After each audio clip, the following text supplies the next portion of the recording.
Tanks by Murray Leinster.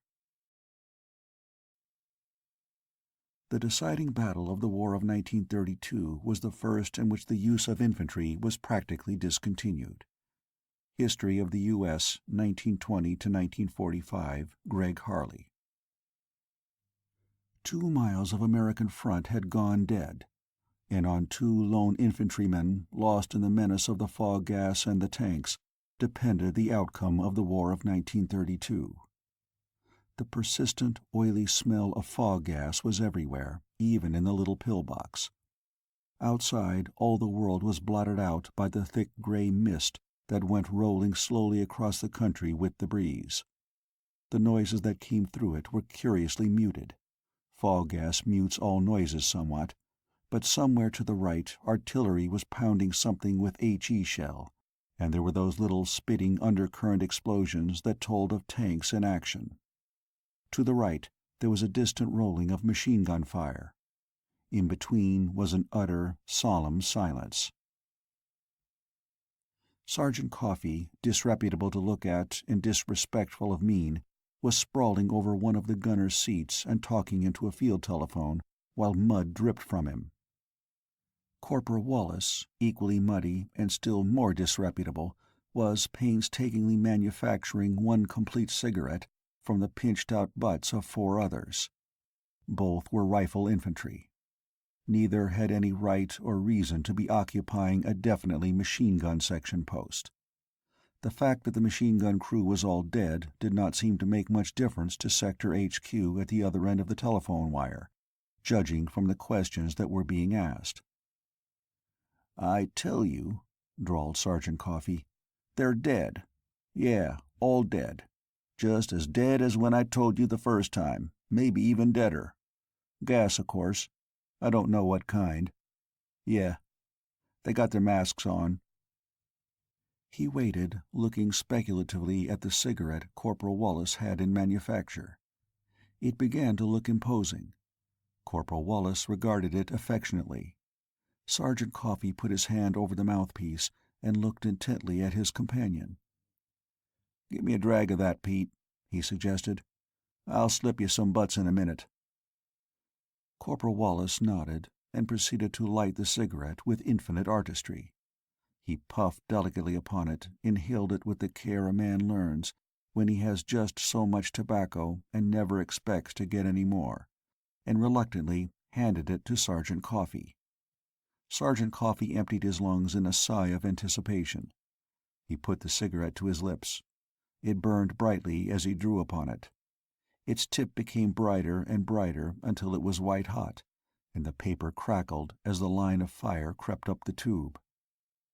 "Hey," said Corporal Wallace in alarm. Sergeant Coffey waved him aside, and his chest expanded to the fullest limit of his blouse. When his lungs could hold no more, he ceased to draw, grandly returned about 1/4 of the cigarette to Corporal Wallace, and blew out a cloud of smoke in small driblets until he had to gasp for breath. "When you ain't got much time," said Sergeant Coffey amiably, "that's a quick smoke." Corporal Wallace regarded the ruins of his cigarette with a woeful air. "Hell," said Corporal Wallace gloomily, but he smoked what was left. "Yeah," said Sergeant Coffey suddenly into the field telephone. "I'm still here, and they're still dead. Listen, Mr. Officer, I got me a black eye and numerous contusions. Also, my gas mask is busted. I called you up to do you a favor. I aim to head for distant parts." "Hell's bells! Ain't there anybody else in the Army?" He stopped, and resentment died out in wide-eyed amazement. Yeah, I got you, Loot. All right, I'll see what I can do. Yeah, wish you'd see my insurance gets paid. Yeah." He hung up gloomily and turned to Corporal Wallace. "We got to be heroes," he announced bitterly. "Sit out here in the stinking fog and wait for a tank to come along and wipe us out. We're the only listening post in 2 miles of front. That new gas of theirs wiped out all the rest without report." He surveyed the crumpled figures, which had been the original occupants of the pillbox. They wore the same uniform as himself, and when he took the gas mask off one of them, the man's face was strangely peaceful. "Hell of a war," said Sergeant Coffey bitterly. "Here our gang gets wiped out by a helicopter. I ain't seen sunlight in a week, and I got just 4 butts left. Lucky I started saving 'em." He rummaged shrewdly. "This guy's got half a sack of Macons. Say, that was Lieutenant Madison on the line then. Transfer from our gang a couple of months back. They cut him in the line to listen in on me, make sure I was who I said I was. He recognized my voice."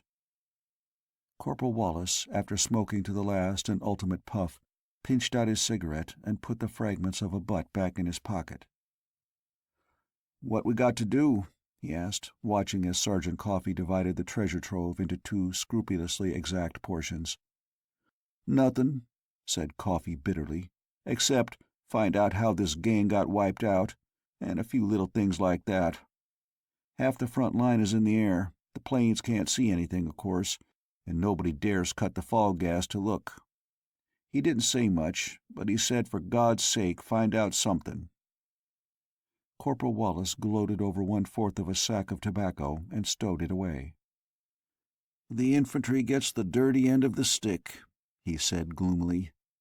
"I'm going to roll me a whole one, pre-war, and smoke it presently." "Hell yes," said Coffey.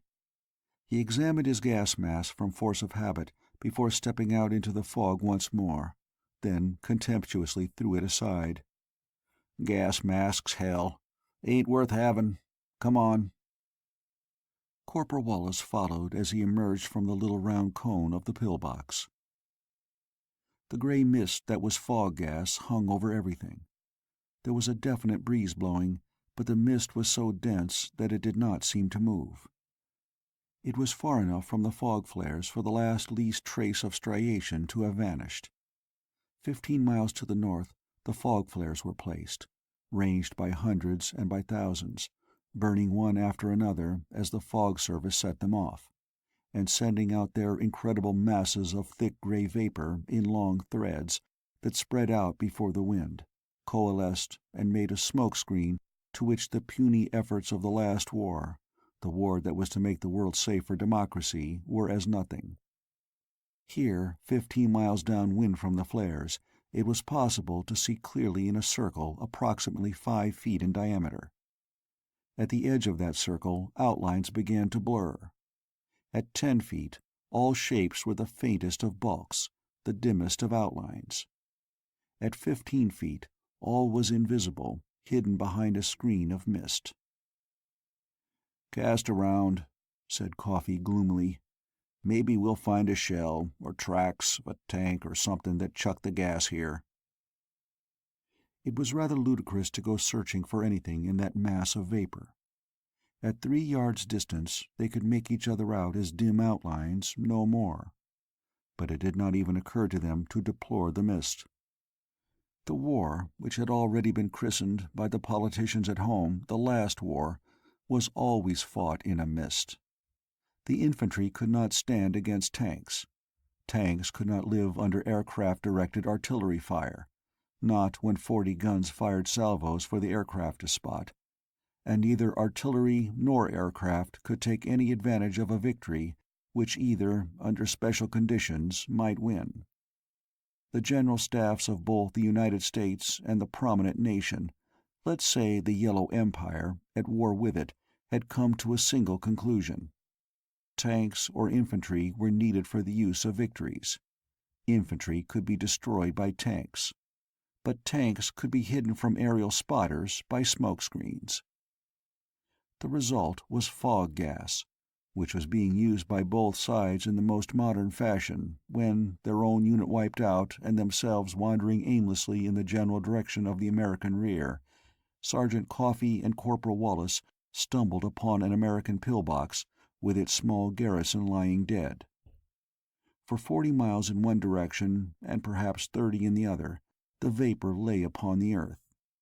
It was being blown by the wind, of course, but it was sufficiently heavier than air to cling to the ground level, and the industries of 2 nations were straining every nerve to supply the demands of their respective armies for its material. The fog bank was nowhere less than 100 feet thick, a cloud of impalpable particles impenetrable to any eye or any camera, however shrewdly filtered. And under that mattress of pale opacity, the tanks crawled heavily. They lurched and rumbled upon their deadly errands, uncouth and barbarous, listening for each other by a myriad of devices, locked in desperate, short-range conflict when they came upon each other, and emitting clouds of deadly vapor against which gas masks were no protection when they came upon opposing infantry. The infantrymen, though, were few. Their principal purpose was the reporting of the approach or passage of tanks, and trenches were of no service to them. They occupied unarmed little listening posts with field telephones, small wireless or ground buzzer sets for reporting the enemy before he overwhelmed them. They held small pillboxes, fitted with anti-tank guns, which sometimes, if rarely, managed to get home a shell, aimed largely by sound, before the tank rolled over gun and gunners alike. And now Sergeant Coffey and Corporal Wallace groped about in that blinding mist. There had been 2 systems of listening posts hidden in it, each of admittedly little fighting value, but each one deep and composed of an infinity of little pinpoint posts where 2 or 3 men were stationed.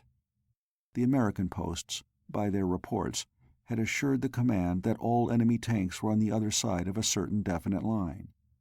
Their own tanks, receiving recognition signals, passed and repassed among them, prowling in quest of invaders. The enemy tanks crawled upon the same grisly patrol on their own side. But 2 miles of the American front had suddenly gone silent. 100 telephones had ceased to make reports along the line nearest the enemy. As Coffey and Wallace stumbled about the little pillbox, looking for some inkling of the way in which the original occupants of the small strong-point had been wiped out, the second line of observation posts began to go dead. Now one, now another abruptly ceased to communicate. Half a dozen were in actual conversation with their sector headquarters, and broke off between words. The wires remained intact. But in 15 nerve-wracking minutes, a second 100 posts ceased to make reports, and ceased to answer the inquiry signal. GHQ was demanding explanations in crisp accents that told the matter was being taken very seriously indeed. And then, as the officer in command of the second-line sector headquarters was explaining frenziedly that he was doing all any man could do, he stopped short between 2 words, and thereafter he also ceased to communicate. Front-line sector headquarters seemed inexplicably to have escaped whatever fate had overtaken all its posts, but it could only report that they had apparently gone out of existence without warning. American tanks, prowling in the area that had gone dead, announced that no enemy tanks had been seen. G-81, stumbling on a pillbox no more than 10 minutes after it had gone silent, offered to investigate. A member of her crew, in a gas mask, stepped out of the port doorway. Immediately thereafter, G-81's wireless reports stopped coming in. The situation was clearly shown in the huge tank that had been built to serve as GHQ. That tank was 70 feet long, and lay hidden in the mist with a brood of other, smaller tanks clustered near it, from each of which a cable ran to the telephones and instruments of the greater monster. Farther off, in the fog, of course, were other tanks, hundreds of them, fighting machines all, silent and motionless now, but infinitely ready to protect the brain of the army. The GHQ maneuver board showed the battle as no single observer could ever have seen it. A map lay spread out on a monster board, under a pitiless white light. It was a map of the whole battlefield. Tiny sparks crawled here and there under the map, and there were hundreds of little pins with different colored heads to mark the position of this thing and that. The crawling sparks were the reported positions of American tanks, made visible as positions of moving trains had been made visible for years on the electric charts of railroads in dispatchers' offices. Where the tiny bulbs glowed under the map, there a tank crawled under the fog. As the tank moved, the first bulb went out and another flashed into light. The general watched broodingly as the crawling sparks moved from this place to that place, as vari-colored lights flashed up and vanished, as a steady hand reached down to shift tiny pins and place new ones. The general moved rarely, and spoke hardly at all. His whole air was that of a man absorbed in a game of chess, a game on which the fate of a nation depended. He was thus absorbed. The great board, illuminated from above by the glaring bulb, and speckled with little white sparks from below by the tiny bulbs beneath, showed the situation clearly at every instant. The crawling white sparks were his own tanks, each in its present position. Flashing blue sparks noted the last report of enemy tanks. 2 staff officers stood behind the general, and each spoke from time to time into a strapped-on telephone transmitter. They were giving routine orders, heading the nearest American patrol tanks toward the location of the latest reported enemies. The general reached out his hand suddenly and marked off an area with his fingers. They were long fingers and slender ones, an artist's fingers. "Our outposts are dead in this space," he observed meditatively. The use of the word outposts dated him many years back as a soldier, back to the old days of open warfare, which had only now come about again. Penetration of 2 miles. "Tank, sir," said the man of the steady fingers, putting a black pin in position within that area. "Let a man out in a gas mask to examine a pillbox. The tank does not report or reply, sir." "Gas," said the general, noting the spot. "They're new gas, of course. It must go through masks or sag paste or both." He looked up to one of a row of officers seated opposite him, each man with headphones strapped to his ears and a transmitter before his lips, and each man with a map pad on his knees, on which, from time to time, he made notations and shifted pins absorbedly. "Captain Harvey," said the general, "you are sure that dead spot has not been bombarded with gas shells?" "Yes, General. There has been no artillery fire heavy enough to put more than a fraction of those posts out of action, and all that fire, sir, has been accounted for elsewhere." The officer looked up, saw the general's eyes shift, and bent to his map again, on which he was marking areas from which spotting aircraft reported flashes, as of heavy guns beneath the mist. "Their aircraft have not been dropping bombs, positively?"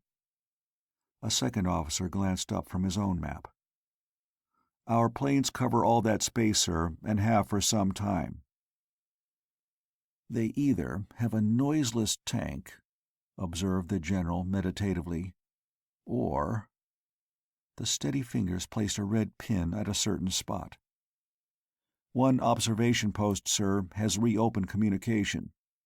2 infantrymen, separated from their command, came upon it and found the machine gun crew dead, with gas masks adjusted.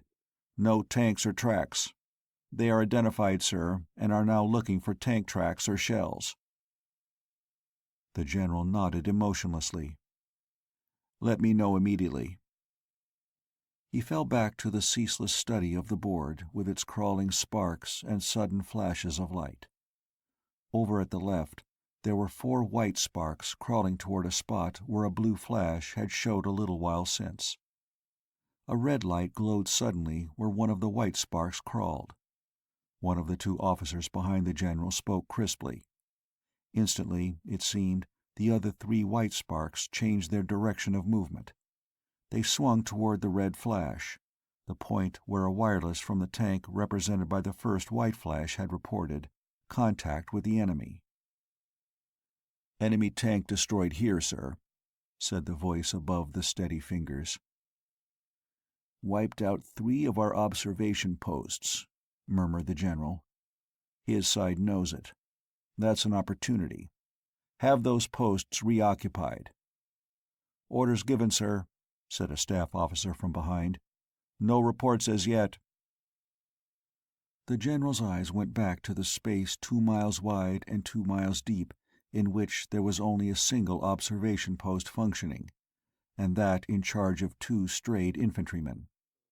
The battle in the fog was in a formative stage now, and the general himself had to watch the whole, because it was by small and trivial indications that the enemy's plans would be disclosed.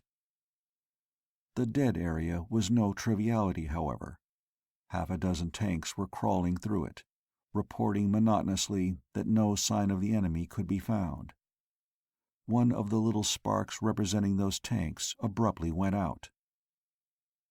"Tank here, sir. No longer reports."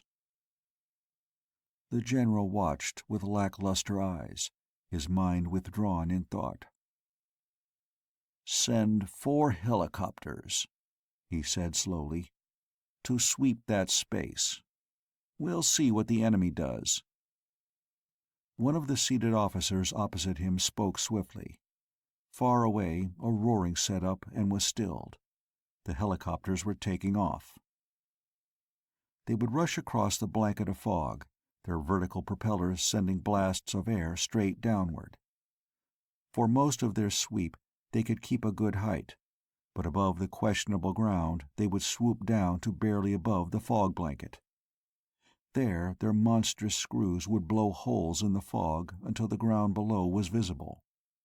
If any tanks crawled there, in the spaces the helicopters swept clear, they would be visible at once and would be shelled by batteries miles away, batteries invisible under the artificial cloud bank. No other noises came through the walls of the monster tank. There was a faint, monotonous murmur of the electric generator. There were the quiet, crisp orders of the officers behind the general, giving the routine commands that kept the fighting a stalemate. The aircraft officer lifted his head, pressing his headphones tightly against his ears, as if to hear more clearly. "The enemy, sir, has sent 60 fighting machines to attack our helicopters. We sent 40 single-seaters as escort." "Let them fight enough," said the general absently, "to cause the enemy to think us desperate for information. Then draw them off." There was silence again. The steady fingers put pins here and there. An enemy tank destroyed here, an American tank encountered an enemy and ceased to report further. The enemy sent 4 helicopters in a wide sweep behind the American lines, escorted by 50 fighting planes. They uncovered a squadron of 4 tanks, which scattered like insects disturbed by the overturning of a stone. Instantly after their disclosure, 150 guns, 4 miles away, were pouring shells about the place where they had been seen. 2 of the tanks ceased to report. The general's attention was called to a telephone instrument with its call light glowing. "Ah," said the general absently. "They want publicity matter." The telephone was connected to the rear, and from there to the capital. A much-worried cabinet waited for news, and arrangements were made and had been used to broadcast suitably arranged reports from the front, the voice of the commander-in-chief in the field going to every workshop, every gathering place, and even being bellowed by loudspeakers in the city streets. The general took the phone. The President of the United States was at the other end of the wire this time. "General?" "Still in a preliminary stage, sir," said the general, without haste. "The enemy is preparing a breakthrough effort, possibly aimed at our machine shops and supplies. Of course, if he gets them, we will have to retreat. An hour ago he paralyzed our radios, not being aware, I suppose, of our tuned Earth induction wireless sets. I dare say he is puzzled that our communications have not fallen to pieces."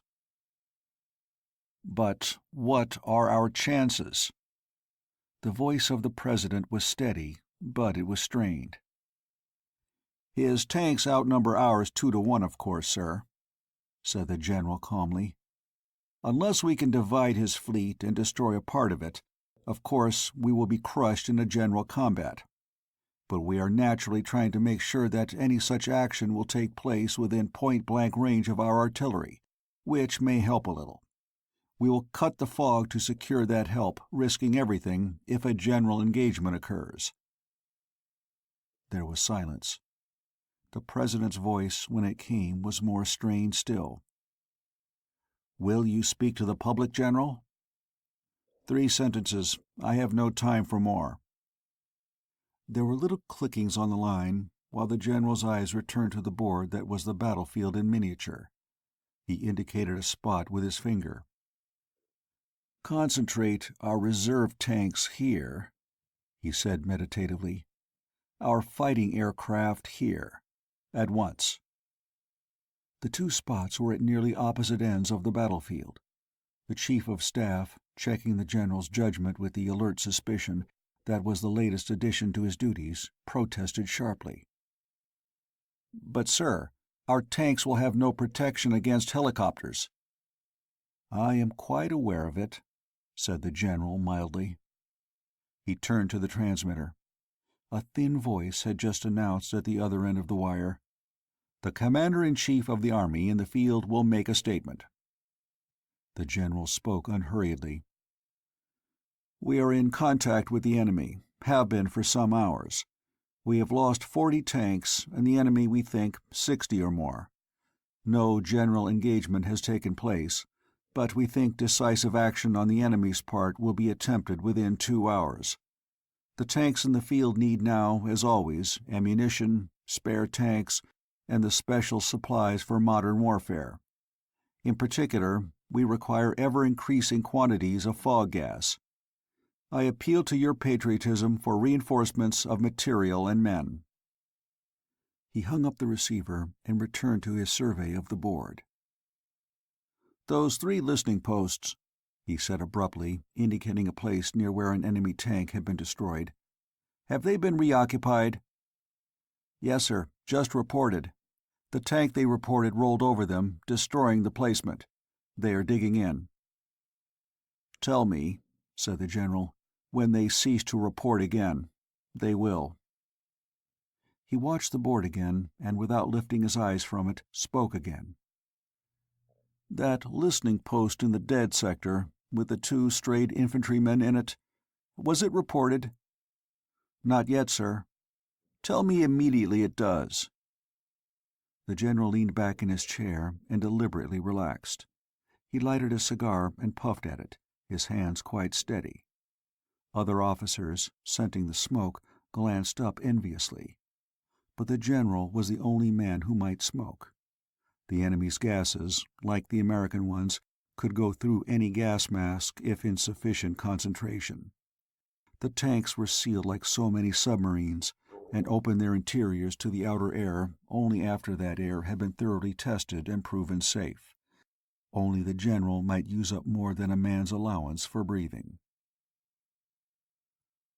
The General gazed about him, letting his mind rest from its intense strain against the greater strain that would come on it in a few minutes. He looked at a tall blond man who was surveying the board intently, moving away and returning again, his forehead creased in thought. The General smiled quizzically. The man was the officer appointed to II duty, interpretive intelligence, chosen from 1,000 officers because the most exhaustive psychological tests had proven that his brain worked as nearly as possible that of the enemy commander. His task was to take the place of the enemy commander, to reconstruct from the enemy movements reported and the enemy movements known, as nearly as possible the enemy plans. "Well, Harlan," said the General, "where will he strike?" "He's tricky, sir," said Harlan. "That gap in our listening posts looks, of course, like preparation for a massing of his tanks inside our lines. And it would be logical that he fought off our helicopters to keep them from discovering his tanks massing in that area." The General nodded. "Quite true," he admitted. "Quite true." "But," said Harlan eagerly, "he'd know we could figure that out. And he may have wiped out listening posts to make us think he was planning just so. He may have fought off our helicopters, not to keep them from discovering his tanks in there, but to keep them from discovering that there were no tanks in there." My own idea exactly, said the general meditatively. But again, it looks like so much like a feint that it may be a serious blow. I dare not risk assuming it to be a feint only. He turned back to the board. "Have those two strayed infantrymen reported yet?" he asked sharply. "Not yet, sir." The general drummed on the table. There were 4 red flashes glowing at different points of the board. 4 points where American tanks or groups of tanks were locked in conflict with the enemy. Somewhere off in the enveloping fog that made all the world a gray chaos, lumbering, crawling monsters rammed and battered at each other at infinitely short range. They fought blindly, their guns swinging menacingly and belching lurid flames into the semi-darkness, while from all about them dropped the liquids that meant death to any man who breathed their vapor. Those gases penetrated any gas mask, and would even strike through the sag pastes that had made the vesicatory gases of 1918 futile.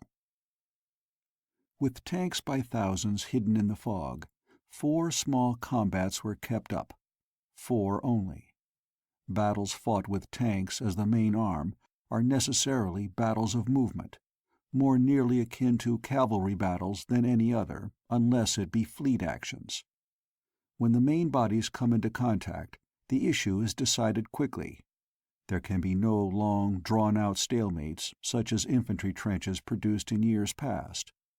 The fighting that had taken place so far, both under the fog and aloft in the air, was outpost skirmishing only. When the main body of the enemy came into action, it would be like a whirlwind, and the battle would be won or lost in a matter of minutes only. The general paid no attention to those 4 conflicts, or their possible meaning. "I want to hear from those 2 strayed infantrymen," he said quietly. "I must base my orders on what they report. The whole battle, I believe, hinges on what they have to say." He fell silent, watching the board without the tense preoccupation he had shown before.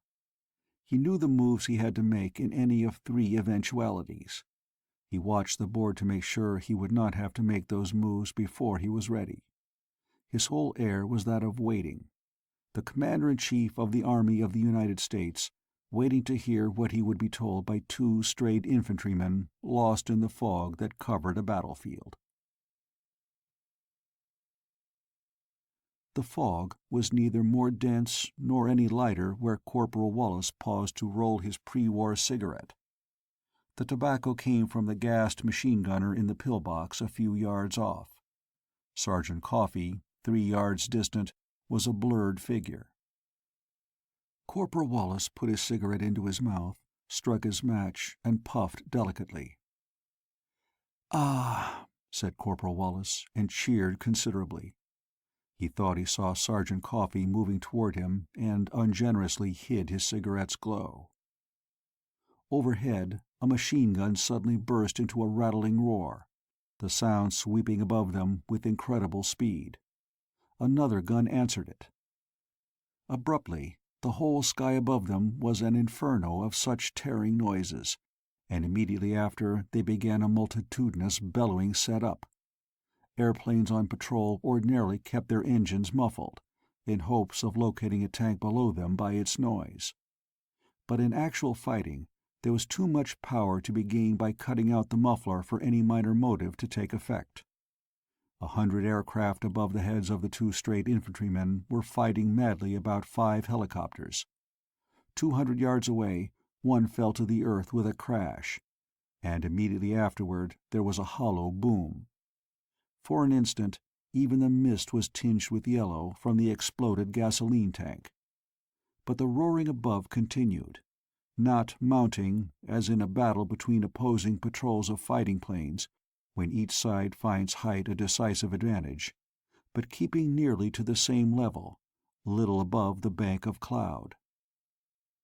Something came down, roaring, and struck the earth no more than 50 yards away. The impact was terrific, but after it there was a dead silence while the thunder above kept on. Sergeant Coffey came leaping to Corporal Wallace's side. "Helicopters," he barked. "Hunting tanks and pillboxes. Lay down." He flung himself down to the earth. Wind beat on them suddenly, then an outrageous blast of icy air from above. For an instant the sky lightened.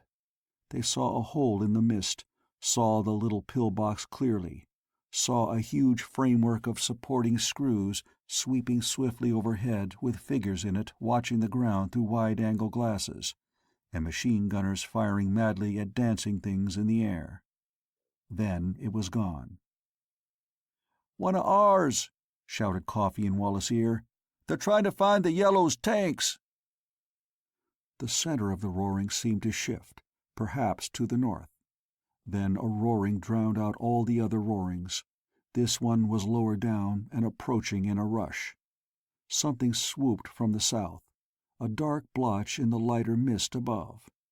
It was an airplane flying in the mist, a plane that had dived into the fog as into oblivion. It appeared, was gone, and there was a terrific crash. A shattering roar drowned out even the droning tumult of 100 aircraft engines. A sheet of flame flashed up, and a thunderous detonation. "Hit a tree," panted Coffey, scrambling to his feet again. "Suicide Club, aiming for our helicopter." Corporal Wallace was pointing, his lips drawn back in a snarl. "Shut up," he whispered. "I saw a shadow against that flash. Yeller infantryman. Let's get him." "You're crazy," said Sergeant Coffey, but he strained his eyes, more especially his ears. It was Coffey who clutched Corporal Wallace's wrist and pointed. Wallace could see nothing, but he followed as Coffey moved silently through the gray mist. Presently he, too, straining his eyes, saw an indistinct movement. The roaring of motors died away suddenly. The fighting had stopped, a long way off, apparently because the helicopters had been withdrawn. Except for the booming of artillery a very long distance away, firing unseen at an unseen target, there was no noise at all. "Aiming for our pillbox," whispered Coffey. They saw the dim shape, moving noiselessly, halt. The dim figure seemed to be casting about for something. It went down on hands and knees and crawled forward. The two infantrymen crept after it. It stopped and turned around. The two dodged to one side in haste. The enemy infantrymen crawled off in another direction, the two Americans following him as closely as they dared. He halted once more, a dim and grotesque figure in the fog. They saw him fumbling in his belt. He threw something, suddenly. There was a little tap, as of a fountain pen dropped upon concrete. Then a hissing sound. That was all, but the enemy infantrymen waited, as if listening. The two Americans fell upon him as one individual. They bore him to the earth, and Coffey dragged at his gas mask, good tactics in a battle where every man carries gas grenades. He gasped and fought desperately, in a seeming frenzy of terror. They squatted over him, finally having taken away his automatics, and Coffey worked painstakingly to get off his gas mask while Wallace went poking about in quest of tobacco. "Doggone," said Coffey. "This mask is intricate." "He ain't got any pockets," mourned Wallace. Then they examined him more closely. "It's a whole suit," explained Coffey. He don't have to bother with sag paste. He's got him on a land diving suit." "Say," gasped the prisoner, his language utterly colloquial in spite of the beady eyes and coarse black hair that marked him racially as of the enemy. "Say, don't take off my mask. Don't take off my mask." "He talks and everything," observed Coffey in mild amazement. He inspected the mask again and painstakingly smashed the goggles. "Now, big boy, you take your chance with the rest of us. What you doing round here?" The prisoner set his teeth, though deathly pale, and did not reply. Said Coffey meditatively. Let's take him in the pillbox and let Lieutenant Madison tell us what to do with him." They picked him up. "No, no, for God's sake, no!" cried the prisoner shrilly. "I just gassed it." The two halted. Coffee scratched his nose. "Reckon he's lying, Pete?" he asked. Corporal Wallace shrugged gloomily. "He ain't got no tobacco," he said morosely. "Let's chuck him in first and see." The prisoner wriggled until Coffee put his own automatic in the small of his back. "How long does that gas last?" he asked, frowning. "Lieutenant Madison wants us to report. There's some fellers in there, all gassed up. But we were in there a while back, and it didn't hurt us. How long does it last?" "For 15 minutes, maybe 20, chattered the prisoner. "Don't put me in there." Coffee scratched his nose again and looked at his wristwatch. "All right," he conceded. "We give you 20 minutes. Then we chuck you down inside. That is, if you act real agreeable until then. Got anything to smoke?" The prisoner agonizedly opened a zipper slip in his costume and brought out tobacco, even tailor-made cigarettes. Coffee pounced on them 1 second before Wallace. Then he divided them with absorbed and scrupulous fairness. "Right," said Sergeant Coffee comfortably. He lighted up. "Say, if you want to smoke, here's one of your pills. Let's see that gas stuff. How you use it?" Wallace had stripped off a heavy belt about the prisoner's waist, and it was trailing over his arm. He inspected it now. There were 20 or 30 little sticks in it, each one barely larger than a lead pencil, of dirty gray color, and each one securely nested in a tube of flannel-lined papier-mâché. "These things?" asked Wallace contentedly. He was inhaling deeply with that luxurious enjoyment a tailor-made cigarette can give a man who had been remaking butts into smokes for days past. "Don't touch 'em," warned the prisoner nervously. "You broke my goggles. You throw 'em, and they light and catch fire, and that scatters the gas." Coffee touched the prisoner, indicating the ground, and sat down, comfortably smoking one of the prisoner's cigarettes. By his air, he began to approve of his captive. "Say, you," he said curiously, "you talk English pretty good. How'd you learn it?" "I was a waiter," the prisoner explained. "New York, corner of 58th and 6th. "My God," said Coffee. "Me, I used to be a movie operator along there, 49th. Projection room stuff, you know. Say, you know Heine's place?" "Sure," said the prisoner. "I used to buy scotch from that blond feller in the back room, with the benzene label for a prescription." Coffee lay back and slapped his knee. "Ain't it a small world?" he demanded. "Pete here, he ain't never been in any town bigger than Chicago. Ever in Chicago?" "Hell," said Wallace, morose yet comfortable with a tailor-made cigarette. "If you guys want to start a extra war, go to knockin' Chicago, that's all." Coffee looked at his wristwatch again. "Got 10 minutes yet," he observed. "Say, you must know Pete Hanfrey." "Sure, I know him," said the enemy prisoner scornfully. "I waited on him. One day, just before us reserves were called back home."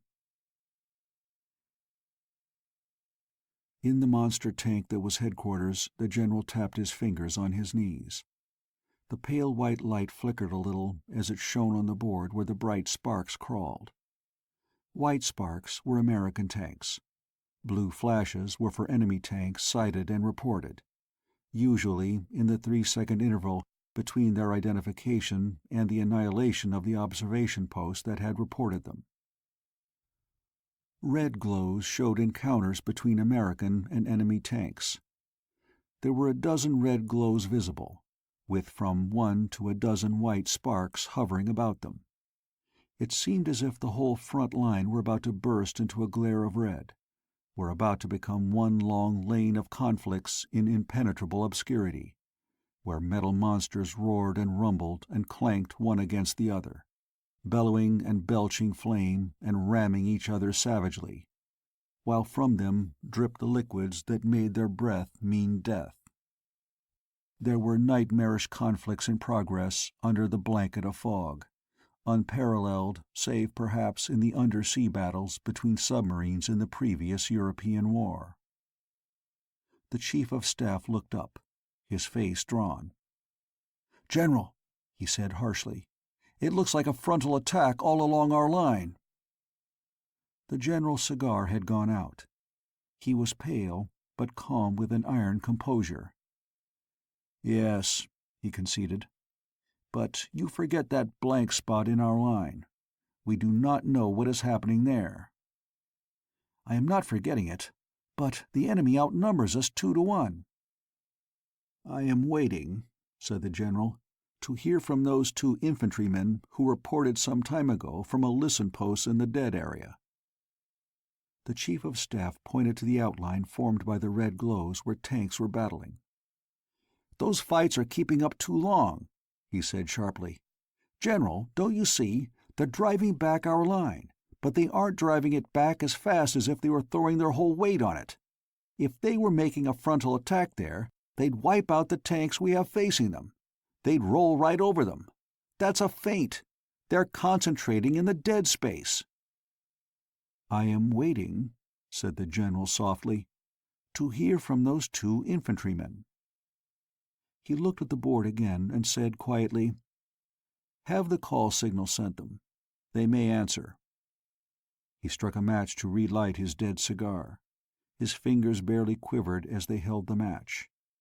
It might have been excitement, but it might have been foreboding too. "By the way," he said, holding the match clear, "have our machine shops and supply tanks ready to move. Every plane is, of course, ready to take the air on signal. But get the aircraft ground personnel in their traveling tanks immediately."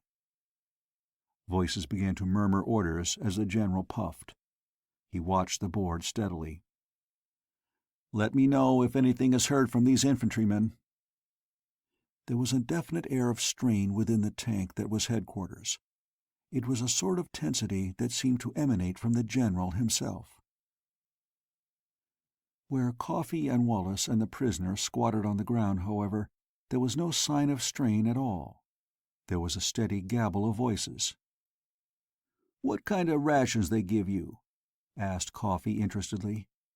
The enemy prisoner listed them, with profane side comments. "Hell," said Wallace gloomily, "you ought to see what we get. Last week they fed us worse'n dogs.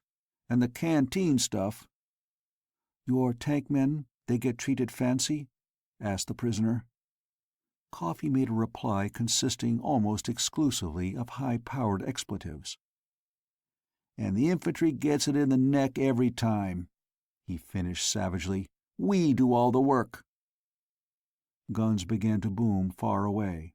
Wallace cocked his ears. "Tanks getting together," he judged gloomily. "If they'd all blow each other to hell and let us infantry fight this battle." "Damn the tanks," said the enemy prisoner viciously. "Look here, you fellers, look at me.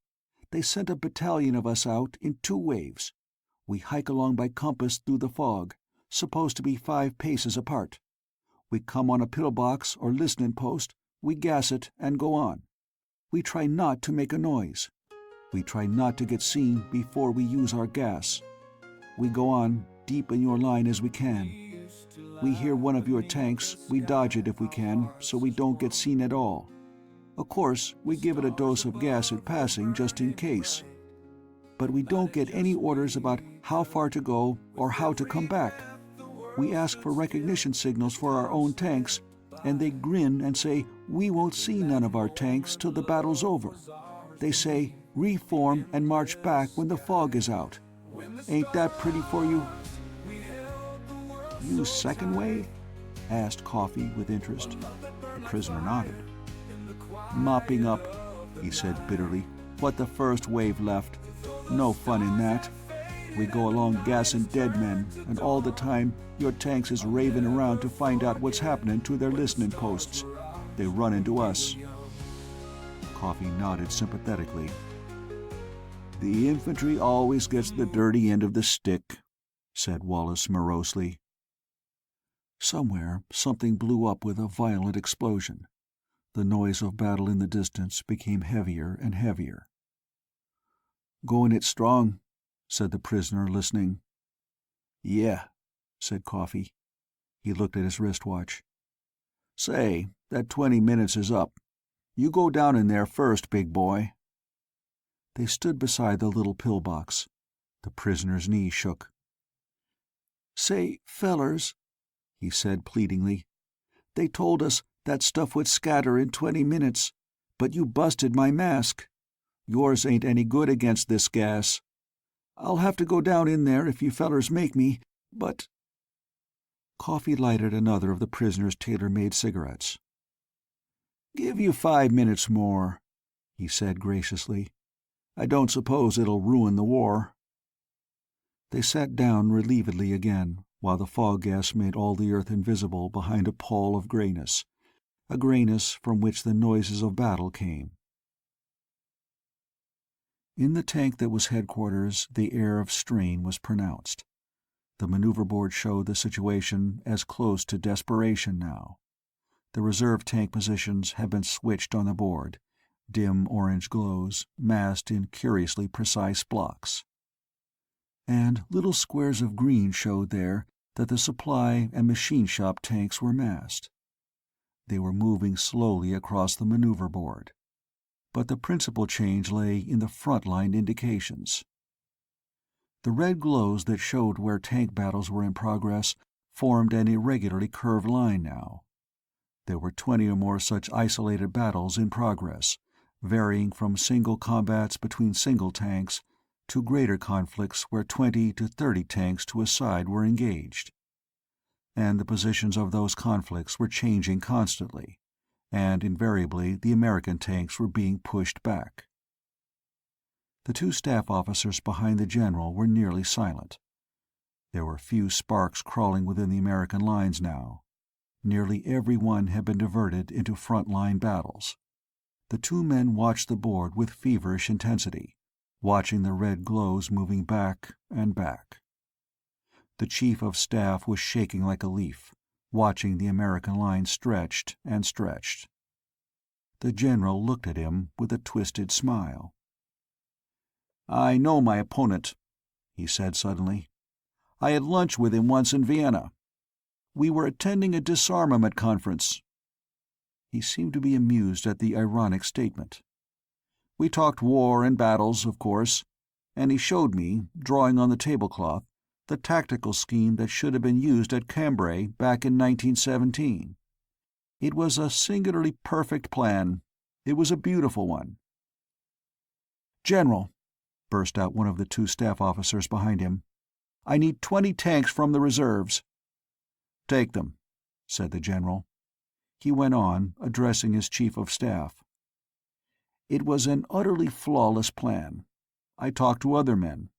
We were all pretty busy estimating each other there, we soldiers. We discussed each other with some freedom, I may say. And I formed the opinion that the man who is in command of the enemy is an artist, a soldier with the spirit of an amateur. He's a very skillful fencer, by the way. Doesn't that suggest anything?" The chief of staff had his eyes glued to the board. "That is a feint, sir. A strong feint, yes, but he has his force concentrated in the dead area." "You are not listening, sir," said the general reprovingly. "I am saying that my opponent is an artist, an amateur, the sort of person who delights in the delicate work of fencing. I, sir, would thank God for the chance to defeat my enemy. He has twice my force, but he will not be content merely to defeat me. He will want to defeat me by a plan of consummate artistry, which will arouse admiration among soldiers for years to come." "But, General, every minute, every second—" "We are losing men, of whom we have plenty, and tanks, of which we have not enough. True, very true," conceded the general. "But I am waiting to hear from 2 strayed infantrymen. When they report, I will speak to them myself." "But, sir," cried the Chief of Staff, withheld only by the iron habit of discipline from violent action and the taking over of command himself, "they may be dead. You can't risk this battle waiting for them. You can't risk it, sir. You can't." "They are not dead," said the General coolly. "They cannot be dead. Sometimes, sir, we must obey the motto on our coins. Our country needs this battle to be won. We have got to win it, sir. And the only way to win it—" The signal light on his telephone glowed. The General snatched it up, his hands quivering. But his voice was steady and deliberate as he spoke. "Hello, Sergeant. Sergeant Coffee, is it? Very well, Sergeant. Tell me what you found out. Your prisoner objects to his rations, eh? Very well, go on. How did he gas our listening posts? He did, eh? He got turned around and you caught him wandering about? Oh, he was second wave? They weren't taking any chances on any of our listening posts reporting their tanks, eh? Say that again, Sergeant Coffee." The General's tone had changed indescribably. "Your prisoner has no recognition signals for his own tanks? They told him he wouldn't see any of them until the battle was over?" "Thank you, Sergeant. One of our tanks will stop for you. This is the Commanding General speaking." He rang off, his eyes blazing. Relaxation was gone. He was a dynamo, snapping orders. "Supply tanks, machine shop tanks, ground forces of the air service, concentrate here." His finger rested on a spot in the middle of the dead area. "Reserve tanks take position behind them. Draw off every tank we've got, take them out of action, and mass them in front, on a line with our former first line of outposts. Every airplane and helicopter take the air and engage in general combat with the enemy, wherever the enemy may be found and in whatever force. And our tanks move straight through here." Orders were snapping into telephone transmitters. The commands had been relayed before their import was fully realized. Then there was a gasp. "General," cried the Chief of Staff, "if the enemy is massed there, he'll destroy our forces in detail as they take position."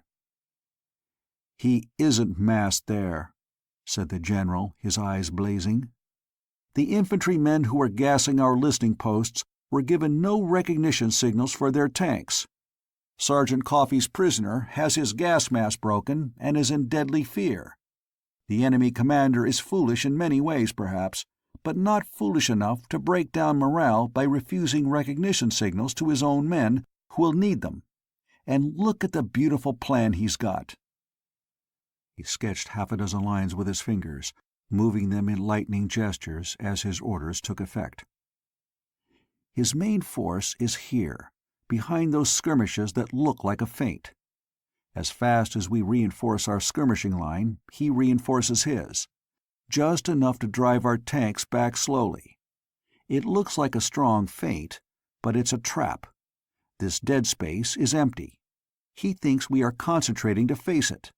When he is sure of it, his helicopters will sweep across any minute now to see, he'll throw his whole force on our front line. It'll crumple up.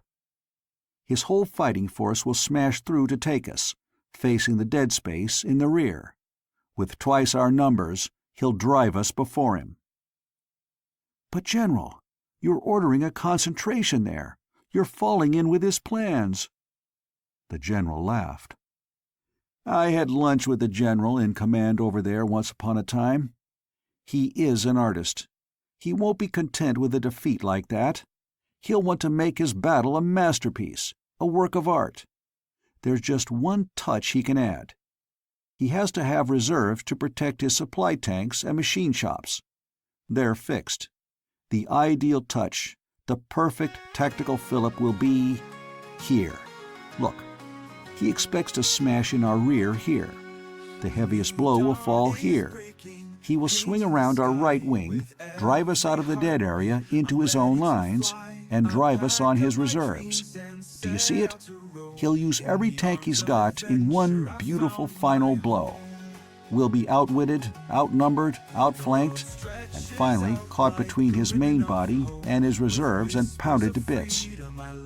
It is a masterly bit of work. He watched the board hawk-like.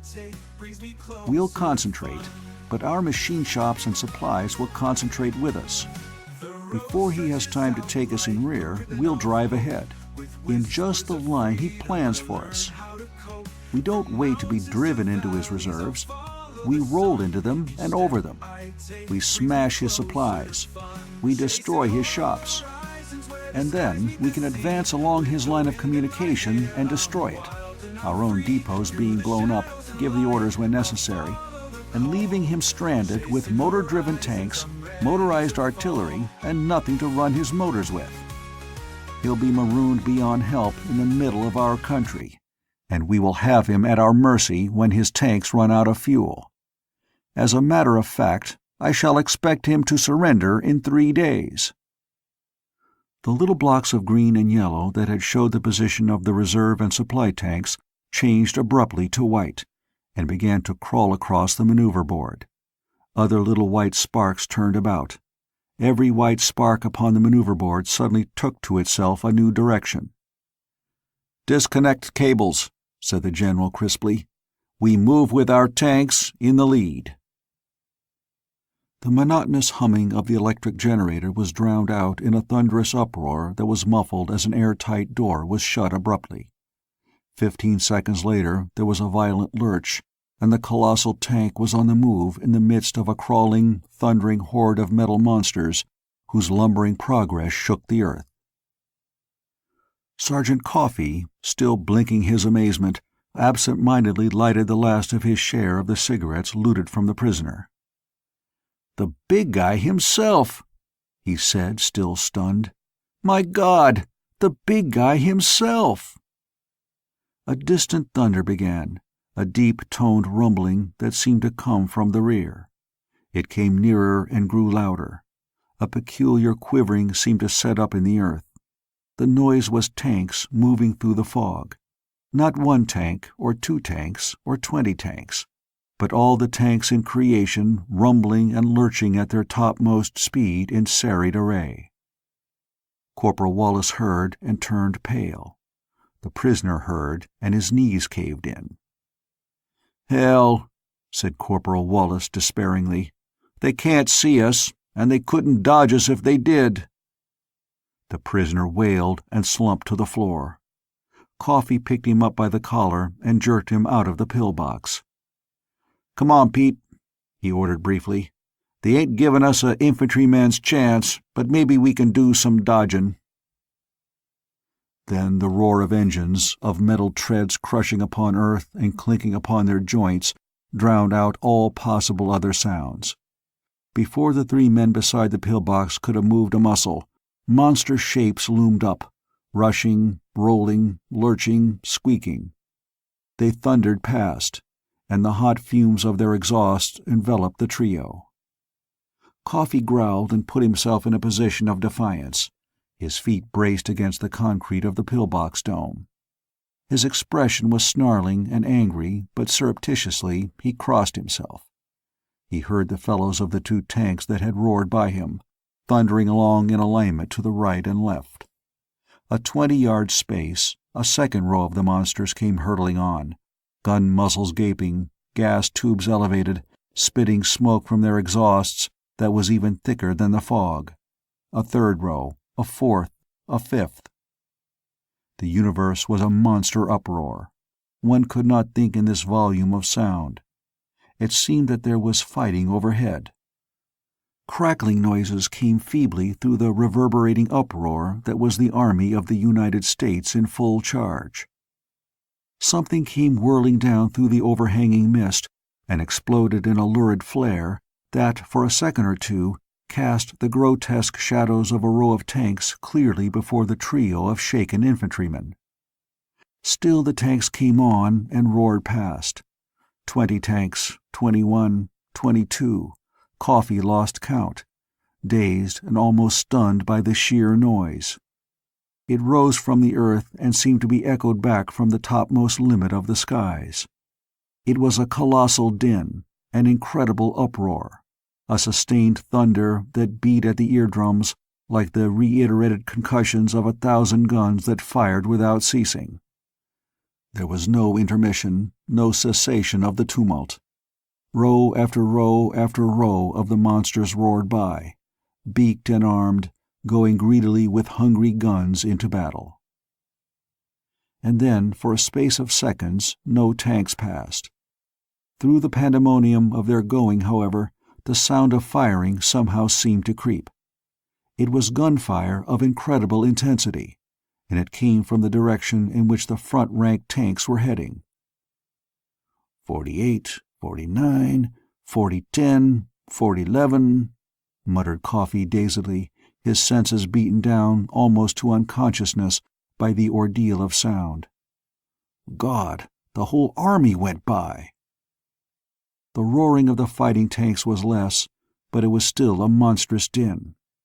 Through it, however, came now a series of concussions that were so close together that they were inseparable, and so violent that they were like slaps upon the chest.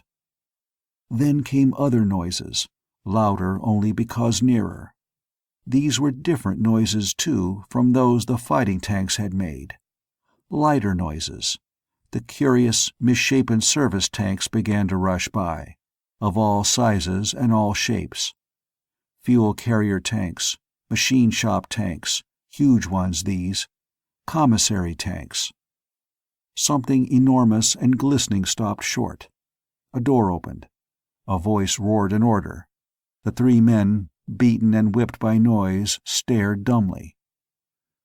"Sergeant Coffey!" roared the voice.